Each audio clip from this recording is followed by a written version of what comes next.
Okay, so the last measure of central tendency is the mode.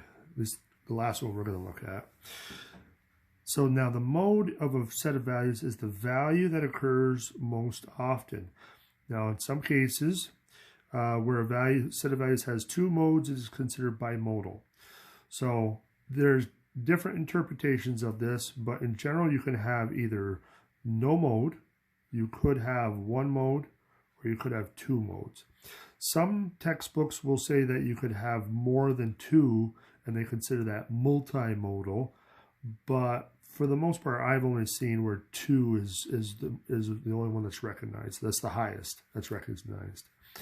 So let's show you what kind of situations we might have. So the first one here, we got 3, 7, 12, 16, and 23. So we can clearly see that there's no repetition. So in this case, there's no mode.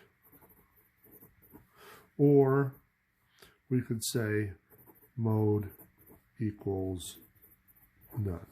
So no mode or mode equals none. Whichever way you write it is fine.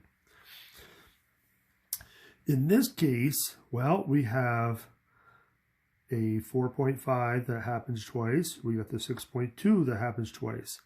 So 4.5 happens twice. 6.2 happens twice. And nothing else happens more than that. So nothing happens 3 times, which would, overwhelm these ones. But in this case, we would have 2 modes. So we got 4.5 and 6.2. Okay, so we got no mode, we got 2 modes. Let's look at this one. We got a couple of 3s.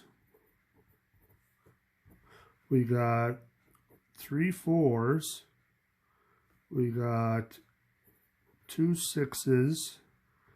And looks like we got 3 7s.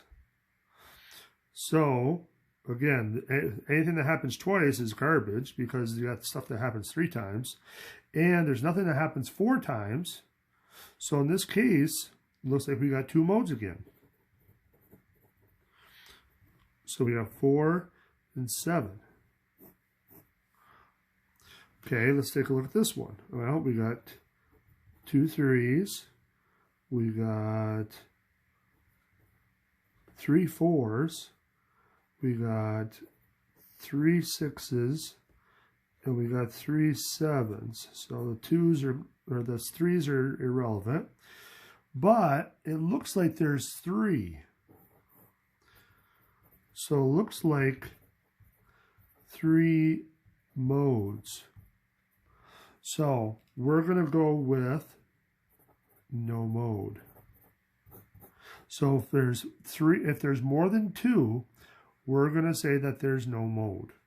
So if it looks like there's 3 modes, then that's garbage. So it's no mode. So we didn't really look at a case of 1 mode anywhere, but remember, 1 mode is fairly typical.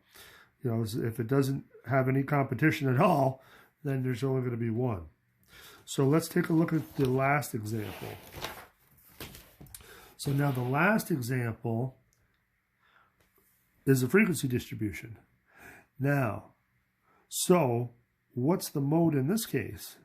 Which value occurs the most? And it's right here. 32 happens the most because there's 15 of them. So in this case, the mode equals 32.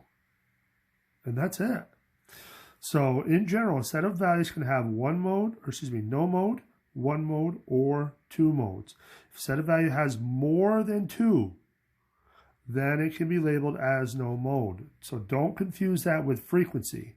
Frequency can be as high as we want. So I mean, if we had 2, a 3, a 3, a 3, a 3, a 3, a 3, a 4, 4, 4. Let's see, 1, 2, 3, 4, 5, 6, 4.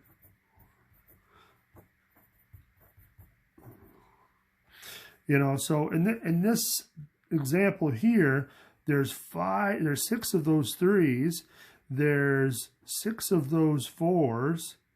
So in this case, I would have 2 modes. So don't confuse more than 2 frequency with more than 2 modes. You know, so this one would have modes of 3 and 4. So if you're at all uncertain, definitely let me know.